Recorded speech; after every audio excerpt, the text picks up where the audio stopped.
جنوبی ایشیا میں ایک دوسرے کے ازلی دشمن سمجھے جانے والے جوہری طاقت کے حامل ممالک پاکستان اور بھارت ایک مرتبہ جنگ پر آمادہ نظر آتے ہیں۔ 72 سالہ تاریخ میں دونوں ممالک کئی جنگیں لڑ چکے اور ان دنوں ایک بار پھر دونوں طرف جنگی جنون اپنے عروج پر ہے۔ 5 اگست کو بھارت کی جانب سے یک طرفہ طور پر کشمیر کی حیثیت بدلے جانے کے بعد کشیدگی میں بے پناہ اضافہ ہو چکا ہے۔ ایک بار پھر جنگ کے سائے دونوں ممالک کی 1 ارب 50 کروڑ کی آبادی کے سر پر منڈلا رہے ہیں۔ دفاعی تجزیہ کاروں کا ماننا ہے کہ روایتی جنگی ہتھیاروں اور فوجیوں کی تعداد کے لحاظ سے بھارت کو پاکستان پر واضح برتری حاصل ہے۔ اسی لیے بھارتی افواج آئے روز LOC پر اشتعال انگیز کارروائیاں کرتی دکھائی دیتی ہے۔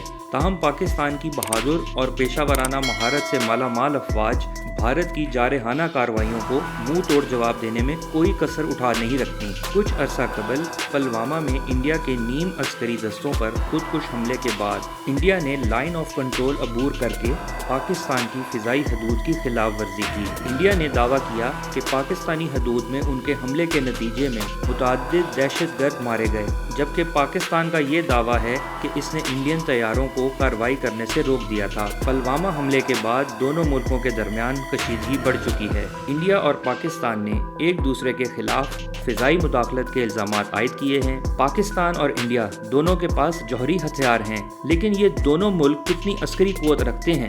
گلوبل فائر پاور کے مطابق پہلی 3 سب سے زیادہ طاقتور عسکری قوتوں میں امریکہ، روس اور چین کے بعد انڈیا آتا ہے۔ فہرست کے پہلے 10 ملکوں میں فرانس، برطانیہ، جنوبی کوریا، جاپان، ترکی اور جرمنی شامل ہیں۔ یہ فہرست 55 مختلف عناصر کو دیکھتے ہوئے مرتب کی گئی ہے۔ انڈیا آبادی کے لحاظ سے پاکستان سے آگے ہے۔ اس کی آبادی 1.2 ارب ہے، جبکہ پاکستان کی آبادی 20 کروڑ ہے۔ پاکستانی فوج کی تعداد 9,19,000 ہے، جبکہ انڈیا کی فوج کی تعداد 42 لاکھ ہے۔ اگر دفاعی بجٹ کے حوالے سے بات کی جائے تو انڈیا اور پاکستان کے دفاعی بجٹ میں بہت فرق ہے۔ انڈیا اپنے دفاع پر 47 ارب ڈالر لگاتا ہے، جبکہ پاکستان کے دفاعی اخراجات 7 ارب ہیں۔ اگر دونوں ممالک کی فوجی طاقت اور عسکری ساز و سامان کی بات کی جائے، انڈیا کے پاس 2185 فضائی طیارے ہیں اور اس کے مقابلے میں پاکستان کے پاس 1281 طیارے ہیں۔ ان میں سے پاکستان کے پاس 320 اور انڈیا کے پاس 590 لڑاکا طیارے ہیں، جبکہ 804 انڈین اور 410 پاکستانی طیارے بمبار ہیں۔ انڈیا کے پاس 708 اور پاکستان کے پاس نقل و حمل کے لیے 296 فضائی طیارے ہیں۔ پاکستانی فوج کے پاس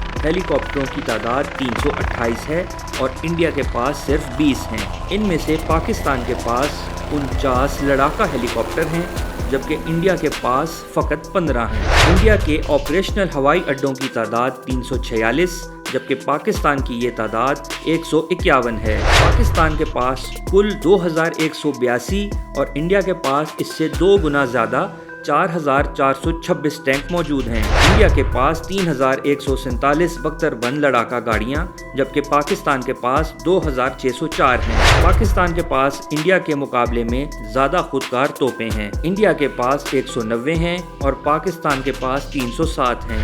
بحری قوت کی بات کی جائے تو انڈیا کی بحری افواج کے پاس 295 اور پاکستان کے پاس 197 بحری اثاثے ہیں۔ انڈیا کے پاس ایک بحری بیڑا ہے، جبکہ پاکستان کے پاس ایسی کوئی چیز نہیں۔ پاکستان کے پاس 5 آبدوزیں ہیں اور انڈیا کے پاس 16 ہیں۔ انڈیا کے پاس 139 گشت کرنے والی کشتیاں ہیں، جبکہ پاکستان کے پاس صرف 11 ایسی کشتیاں ہیں۔ معروف ادارے stock home international peace research institute نے خبردار کیا ہے کہ عالمی سطح پر جوہری ہتھیاروں میں کمی کے باوجود جن ممالک کے پاس ایسے ہتھیار ہیں وہ تیزی سے ان کی جدید کاری میں مصروف ہیں۔ اس کے مطابق اس رجحان سے جوہری ہتھیاروں پر قابو پانے کی سمت میں کی جانے والی کوششوں کو دھچکا لگتا ہے۔ 2020 کے اوائل تک امریکہ، روس، برطانیہ، فرانس، چین، بھارت، پاکستان، اسرائیل اور شمالی کوریا جیسے جوہری ہتھیاروں سے لیس 9 ممالک کے پاس ایک تخمینے کے مطابق 13,400 جوہری ہتھیار ہیں۔ کچھ عسکری تجزیہ نگاروں کا ماننا ہے کہ جوہری ہتھیار دونوں ملکوں میں جنگ کو روکنے کا کردار ادا کرتے ہیں۔